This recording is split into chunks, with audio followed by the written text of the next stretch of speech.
বিএনপির ভারপ্রাপ্ত চেয়ারম্যান জনাব তারেক রহমান, আপনাকে আমাদের অনুষ্ঠানে স্বাগত জানাই। আপনি আমাদের শুভেচ্ছা এবং কৃতজ্ঞতা জানবেন। আর আমাদের সঙ্গে আরো আছেন জাতীয় নাগরিক পার্টির মুখ্য সমন্বয়ক জনাব নাসিরউদ্দিন পাটোয়ারী। জনাব নাসিরউদ্দিন পাটোয়ারী, আপনাকে আমাদের অনুষ্ঠানে স্বাগত জানাই। আপনি আমাদের সময় দিয়েছেন, সেই জন্য আপনাদেরকে শুভেচ্ছা। আপনি বলেছেন বিএনপি একটা বিভ্রান্তির রাজনীতি করে।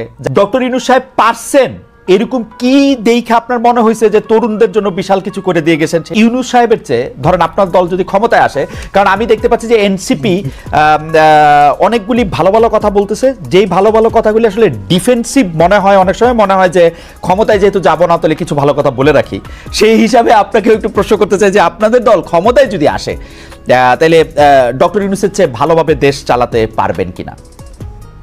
না, ক্ষমতায় থেকে যদি দেশকে ভালো মতো চালাতে হয়, প্রথমত আপনাকে সিস্টেম বিল্ড আপ করতে হবে। অতীতে আমাদের যে 53 বছর যে সিস্টেমটা রয়েছে সেটা অনুযায়ী দেশ চলে না এবং দেশ বাধাগ্রস্ত হয়েছে এবং দেশ ধ্বংসস্তূপে পরিণত হয়েছে, সেটা আমাদের সামনে একদমই দৃশ্যমান। সেই জায়গা থেকে এনসিপি কি ক্ষমতা আসবে, বিএনপি ক্ষমতা আসবে, সেটা কিন্তু মুখ্য বিষয় না। মুখ্য বিষয় হলো সিস্টেমের মধ্যে কে আসবে। আপনারা দেখেছেন যে কানাডা একটা প্রবলেমে পড়েছে, সেখানে কিন্তু তাদের সিস্টেমে মেক করে দিয়েছে, দলের মধ্য দিয়ে নতুন ভাবে প্রধানমন্ত্রী হয়েছে এবং সেইখানে তারা কিন্তু সেটা ভালো কথাই বলছেন। আমরা এই জায়গাটায় বলে থাকি যে ডক্টর ইউনূস হোক আর যেই হোক, দেশে যদি কোনো একটি সুন্দর সিস্টেম থাকে, যে সিস্টেমের মধ্যে ব্যালেন্স অফ পাওয়ার থাকবে, যিনি প্রধানমন্ত্রী থাকবে উনি কোনো স্বৈরতান্ত্রিক ব্যবস্থার দিকে যেতে পারবেন না। আমরা যদি এমন একটা সিস্টেম তরুণ প্রজন্মের সামনে অথবা দেশবাসীর সামনে দিয়ে যেতে পারি, সেখানে এনসিপি ক্ষমতায় আসুক, বিএনপি ক্ষমতায় আসুক, যে আসুক, আমরা করি বাংলাদেশ। আমি দুইটা প্রশ্ন আপনাদের পেন্ডিং রাখবো। আমার এইখানে গুচ্ছ প্রশ্ন। ব্যবসায়ীদের থেকে চাঁদা নেন, কারা আপনাদের চাঁদা দেয় সেটা আপনারা বলেন না। আপনারা বাড়ি ভাড়া কোত্থেকে দেয় সেটা আপনারা বলেন না। আপনারা 150-155 গাড়ি করে ঘুরে বেড়ান। আপনারা আপনাদের মতো করে চলেন।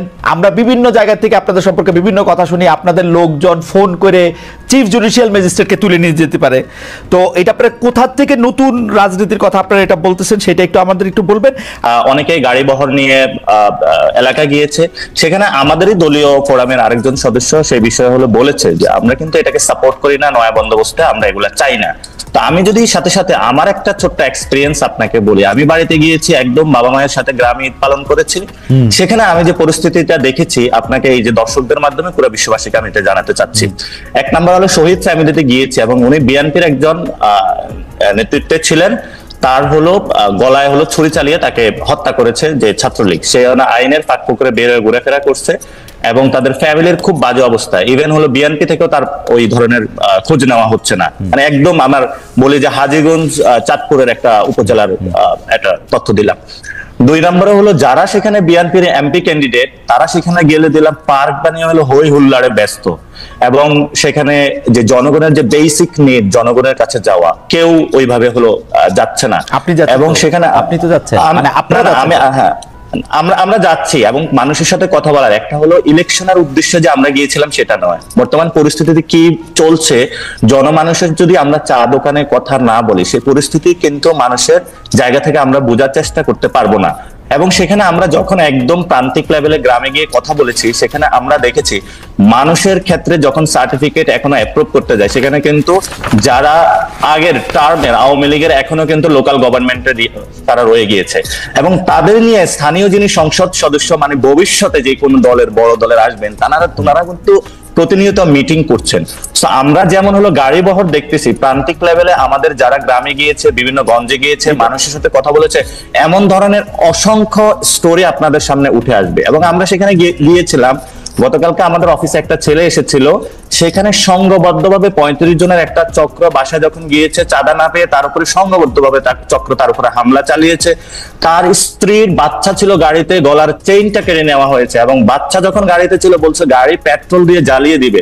সে গতকালকে অফিসে এসে লিটারালি, কিন্তু তো আপনাদের জন্য সুখবর, আপনারা তো এর সুফল পাবেন, মানে এটাতে আপনারা না, আমরা একটা যে সুফল পাবো, কিন্তু স্টেট লেভেলে যখন একটি দল কেন্দ্রিক এইসব ব্যবস্থা থাকে, তখন গিয়ে আপনি যখন আইন শৃঙ্খলার কথা বলবেন, তখন এটা একটু টাফ সিচুয়েশনের মধ্যে পড়তে হয়।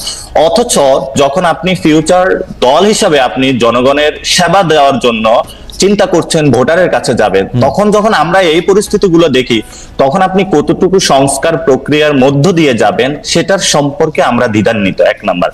2 নাম্বার জিনিস হলো আপনি সারফেস লেভেলে বললেন সংস্কার এত পার্সেন্ট, আপনি সংবিধান সংস্কার প্রশ্ন হলো আপনি নিশ্চুপ থাকলেন।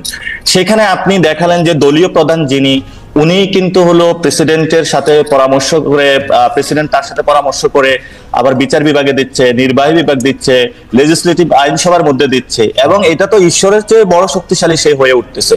তো আপনি যখন ওয়েস্টমিনিস্টারের কথা বলেন সেখানে তার কতগুলো বাউন্ডারি, কিন্তু আপনি কি বাংলাদেশের রাজনৈতিক বাস্তবতা, জনাব নাসিরউদ্দিন পাটোয়ারি, আপনি কি বাংলাদেশের রাজনৈতিক বাস্তবতা জানেন? বাংলাদেশের রাজনীতিতে যদি নানামুখী ক্ষমতার কেন্দ্র তৈরি হয় তাহলে বাংলাদেশের এই সরকার চালানো যে বহুমুখী অসুবিধার মধ্যে ডক্টর ইউনূস এখন পড়তেছেন, তার প্রতি শ্রদ্ধা রেখেই বলতেছি যে নানা রকম ক্ষমতার কেন্দ্র তৈরি হতে, ওই রকম ক্ষমতার কেন্দ্র তৈরি হতে বাংলাদেশের মতো একটা দেশ চালানো কিন্তু আসলে ইটস নট দ্যাট ইজি। এটা আপনি একটা এক ধরনের ইউটোপিয়ান চিন্তা ভাবনা, কিন্তু এটা আসলে অনেক বক্তব্য দেওয়ার কারণে, বড় বড় অনেক সাপোর্টার বেস কথা বলার কারণে অনেকের কাছে এগুলো ইউটোপিয়ান চিন্তা মনে হয়। কিন্তু আমরা বলতেছি না যে আপনার সবগুলো আপনি 10 জনকে 10টা দিয়ে দেন, আমরা তো এটা বলতেছি না। আপনি ব্যালেন্স অফ পাওয়ার করেন, আপনার জবাবদিহিতার জায়গাটা কোথায়? আপনি সংসদে যখন যাচ্ছেন তখনও জবাবদিহিতা নেই, বিচারালয়ে যাচ্ছেন জবাবদিহিতা নেই, আপনি যখন নির্বাহী বিভাগে, আপনি আমাকে এক্স্যাক্টলি বলেন তো ডক্টর ইউনূসের জবাবদিহি কার কাছে আছে? আপনার যে সরকারটা প্রলং করতেছেন এইটার জবাবদিহি কার কাছে আছে? না, এটা আমি স্ট্রংলি বিরোধিতা করি, কারণ আমরা ডক্টর ইউনূসের সরকারকে প্রলঙ্গিত করার কোনো ইচ্ছা আমাদের নাই। ঠিক আগের বক্তব্যে আপনার বক্তব্যের সারাংশই তাই ছিল যে উনি যেভাবে দেশ চালাচ্ছেন, উনি যে উদাহরণগুলি সৃষ্টি করছেন, উনি যেভাবে এটা করছেন, আপনি বলতেছেন না, কিন্তু উনি কার কাছে? না, সেটাই আমি উনি ভারতীয় প্রধানমন্ত্রীর সাথে যে দেখা করার জন্য এত ডেসপারেট হয়ে তার সাথে দেখা করলেন, সেইটাই বা উনি কার কাছে জিজ্ঞেস করছেন? চীনে গিয়ে উনি কারে কি বলবেন সেইটাই বা কোথায় আলোচনা করছেন? হ্যাঁ, সেটাই যে আপনি যখন বললেন যে আমার বক্তব্যের সারাংশ আসতেছে যে ডক্টর ইউনূস প্রলঙ্গিত, কিন্তু সেখানে আমরা বলছিলাম যে 1000 যারা শহীদ হয়েছিল, আমরা যারা মাঠে লড়াই করেছিলাম, আমরা বলেছিলাম ডেমোক্রেটিক একটি প্রক্রিয়ার মধ্যে দেওয়ার জন্য। ডেমোক্রেটিক প্রক্রিয়ার মধ্যে যখন আমি এই কথাটা বলতেছি তখন আমরা এই কথার সাথে কিন্তু সাংঘর্ষিক ডক্টর ইউনূসকে প্রলঙ্গিত করা, ফলত আমরা ডক্টর ইউনূস কতদিন থাকবে সেই বিষয় বা প্রলঙ্গিত করা এই বিষয়ের সাথে আমরা একমত নয়। আমরা বলেছি ডেমোক্রেটিক একটা প্রক্রিয়ার মধ্যে যাওয়া, একটা সিস্টেম ডেভেলপ করা। নাসিরউদ্দিন পাটোয়ারি, আপনি যদি ওই জায়গা থেকে শুরু করেন যে আসলে প্রথম এই যে হামলা, কারো উপরে একদম বিচার করে ফেলা, চল দেখা আসি, এইটার মধ্যে এটা শেষ করে দেই, এগুলো আপনারা শুরু করছিলেন আসলে, বা আপনাদের কাছাকাছি জায়গা থেকে শুরু হয়েছিল, আপনাদের সমর্থন ছিল, এখন কি এটা একটু আয়ত্তের বাইরে চলে গেছে কিনা? মানে সারা বিশ্বের কাছে যখন একটা বিনিয়োগ বোর্ডের একটা মিটিং হচ্ছে তখন আমরা এটা কি প্রমাণ করলাম? ইসরায়েলের বিরুদ্ধে আমাদের প্রতিবাদ জানাইতে গিয়ে জুতার দোকানের জুতা লুট করে নিয়ে আসা, কি প্রমাণ করলাম? প্রথমত হলো এই গণঅভ্যুত্থানটা হওয়ার পরে এখানে কিন্তু সংঘবদ্ধ কোন একটা গঠিত রাজনৈতিক দল কিন্তু গণঅভ্যুত্থান ডিরেক্টলি করে নাই, ফলত এটা যে যেখানে পারে নিজের জায়গা থেকে ঝাঁপিয়ে পড়েছে, এবং পুরো জিনিসটাকে কিন্তু আমাদের গণঅভ্যুত্থানের পরে কন্টেইন করাটা আমরা করেছি, এবং এটা যতটুকু এখন স্টেবল পজিশনে আছে, মানে এসেছে, প্রায় আমাদের মাঠে 176টা মুভমেন্টের ওইখানে গিয়ে আমাদের কাজ করতে হয়েছে, এবং আমরা আমাদের যতটুকু শক্তি ছিল সর্বটুকু আমরা ব্যয় করেছি যাতে কোনো বিশৃঙ্খলা না ঘটে, এবং এই ডিসঅর্গানাইজ ফোর্সটা একটা অর্গানাইজিং, এবং এটার জন্য কিন্তু আমরা প্রথমে নাগরিক কমিটি গঠন করেছিলাম, এনসিপি গঠন করেছি, এবং এটা ডেমোক্রেটিক প্রক্রিয়ার মধ্যে যাচ্ছে যাতে এইভাবে কোনো কিছু না ঘটে। আর দ্বিতীয়ত যে বিষয়টা, এটা তো খুবই নিন্দনীয় কাজ যে ঘটনাটা ঘটেছে, এবং আমাদের কিন্তু রাজনৈতিক এডুকেশন, আমরা বারবার বলে থাকি যদি আমরা বিএনপি এনসিপির এই মেজারমেন্টের মধ্যে থাকি, কিন্তু আমাদের মূল জায়গাটা আমরা যেটা কাজ করতে হবে, আমাদের দেশের যে পলিটিক্যাল কালচারের জায়গাটা থেকে মব জায়গাটা, এটা কিন্তু আগেও ছিল, আগেও বয়কট সেশন এসেছে, বিভিন্ন জায়গায় সংঘবদ্ধ হামলা হয়েছে, এবং বিভিন্ন সময় কাজগুলো হয়েছে, কিন্তু আমাদের সামনে এখন সুযোগ এসেছে যে আমরা এগুলা বন্ধ করবো কিনা, এটা আমাদের সামনে সুযোগটা এসেছে। ওই বন্ধের প্রক্রিয়া শুধু পুলিশ ডিপ্লয় করলে, আপনি আর্মি ডিপ্লয় করলে অনেক সময় পারবেন না, তারা আর্মি পুলিশ বিভিন্ন জায়গায় তাদের সাথেও হলো জড়িয়ে যাচ্ছে।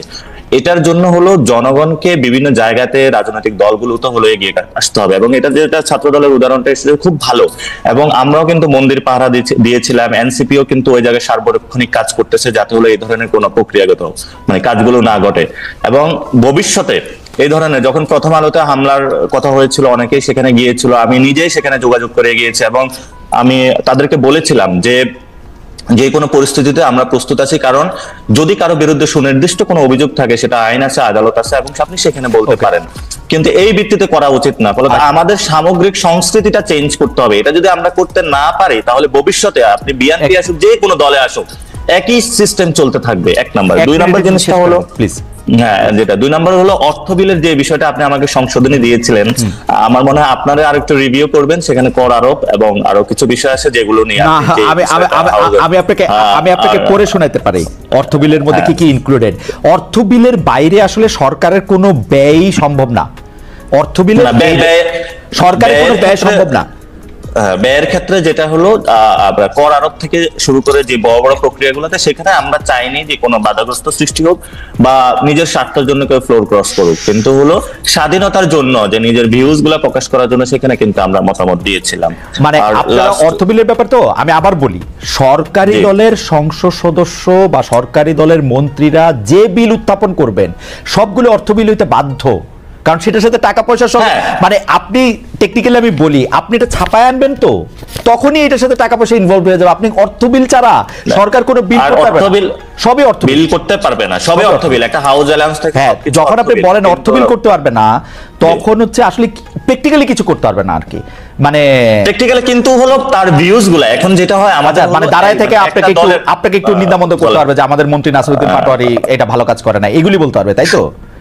সেটা তো প্রধানমন্ত্রীর যে দলীয় ফোরামের বাইরে উনি যাইতে পারবে কিনা, সেখানে আমরা মনে করি স্বাধীনতা থাকবে। এবং এটার কোনো যদি অর্থ বিল আসে সবকিছু হয়, সেখানে হলো তার সমালোচনা করা যায়, যেটা এখন নাই।